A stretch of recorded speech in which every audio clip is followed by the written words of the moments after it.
PTI के establishment से नतीजा खेज मुज़ाकरात। इमरान का बुशरा को सियासत से दूर रहने का हुक्म, किसी चीज पर समझौता नहीं होगा। सीनियर रहनुमा पीटीआई रऊफ हसन ने कहा है कि पीटीआई के एस्टेब्लिशमेंट से मुज़ाकरात हो रहे हैं। मुज़ाकरात नतीजा खेज होने की सूरत में एहतजाज मुलतवी भी हो सकता है। मुज़ाकरात मोहसिन नकवी से ऊपर के लेवल पर हो रहे हैं। बुशरा बीबी के बयान से हुकूमत ने पीटीआई को नुकसान पहुँचाने की कोशिश की। बुशरा बीबी ने सऊदी अरब से मुतालिक कोई बात नहीं की। बुशरा बीबी ने बाजवा से मुतालिक बात की थी। एस्टेब्लिशमेंट और पीटीआई के मुज़ाकरात नागुज़ीर हैं। इसके बगैर मुल्क आगे नहीं बढ़ सकता। अंसार अब्बासी ने कहा कि तहरीक इंसाफ की सियासी कमेटी की मीटिंग हुई, जिस पर बुशरा बीबी का मसला डिस्कस हुआ। अक्सरियत ने कहा कि उनको इस तरह का बयान नहीं देना चाहिए था, उनकी तरफ से गलत बयान आ गया। अगर इमरान और पीटीआई फौज, आर्मी चीफ और पाकिस्तान की मईशत पर हमला करते हैं, इन चीजों पर समझौता नहीं होगा। शहजाद इकबाल ने तज्जिया पेश करते हुए कहा कि वफाकी हुकूमत और तहरीक इंसाफ के दरमियान मुज़ाकरात में तातुल आने के बाद 24 नवंबर का एहतजाज पीटीआई के लिए बड़ा इम्तिहान बन गया है।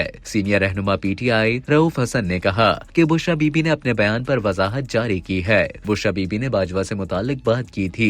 बैरूनी और अंदरूनी अनासर के बाहम मिलने से इमरान खान की हुकूमत को गिराया गया था, ये इस हवाले से बात की थी और ये बाजवा ने बताया था। बुशरा बीबी ने कहा है कि सऊदी अरब का मैंने कोई रेफरेंस नहीं दिया, न उनका इस सिलसिले में कोई अमल दखल था। सऊदी अरब के दौरे के बाद से शुरू साजिश अंजाम तक 2022 में पहुंची। बैरूनी साजिशी अनासिर का जो सर है उसकी बात हो रही है। दूसरी जानब तहरीक इंसाफ के बानी इमरान खान ने पीटीआई क़यादत की तशवीश पर अहलिया बुशरा बीबी को सियासत से दूर रहने का हुक्म दिया। पीटीआई की मरकजी क़यादत की अक्सरियत ने खुद को बुशरा बीबी के बयान से अलग करने का फैसला कर लिया। पार्टी ज़राए के मुताबिक बुशरा बीबी के बयान पर पार्टी क़यादत में तशवीश है और बुशरा बीबी को किसी भी मामले से पहले पार्टी से मुशावरत का कह दिया गया है। ज़राए ने बताया कि 24 नवंबर एहतजाज में बुशरा बीबी शामिल होंगी, मगर किरदार मरकजी नौयत का नहीं होगा।